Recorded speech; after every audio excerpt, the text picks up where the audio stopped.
The woman's secret flight from the caliphate took place more than 6 months ago, aided by a smuggler who helped her sneak across the Syria-Turkey border one spring night.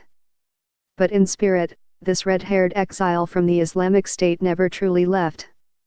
She covered herself in black from head to toe to greet a recent visitor to the small Moroccan house where she stays, and removed her veil only when assured that her guest, also a woman, was alone.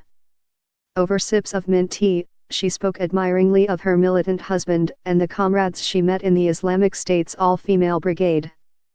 Calling herself Zahra, she declined to give her family name because she had traveled to Syria in secret. She vowed that her children would someday reclaim the Islamist paradise she believes was stolen from her family. "We will bring up strong sons and daughters and tell them about the life in the caliphate," she said, fingering her teacup through black gloves. "Even if we hadn't been able to keep it, our children will one day get it back."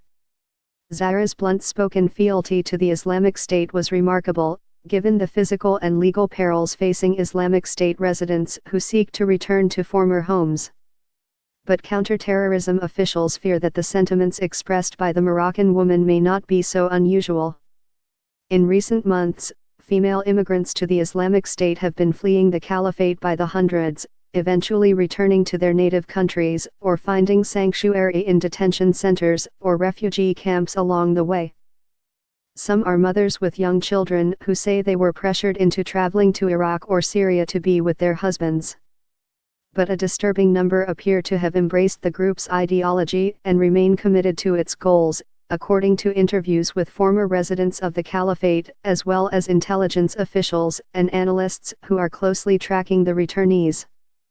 For the children of ISIS, target practice starts at age 6. By their teens, they're ready to be suicide bombers. From North Africa to Western Europe, the new arrivals are presenting an unexpected challenge to law enforcement officials, who were bracing for an influx of male returnees but instead have found themselves deciding the fate of scores of women and children. Few of the women fought in battle, yet governments are beginning to regard all as potential threats, both in the near term and well into the future. Indeed, as the loss of the caliphate has appeared ever more certain, Islamic State leaders in recent weeks have issued explicit directions to female returnees to prepare for new missions that include carrying out suicide attacks and training offspring to become future terrorists. There were definitely cases of women being dragged off to ISIS, but there are others who have been radicalized, including some who went on to assume important roles, said Anne Speckhard, director of the International Center for the Study of Violent Extremism, a nonprofit organization that conducts field research on Islamic State deserters and defectors. One Kosovo native interviewed by the center admitted that she returned home only because she was in the final weeks of pregnancy and wanted better medical care.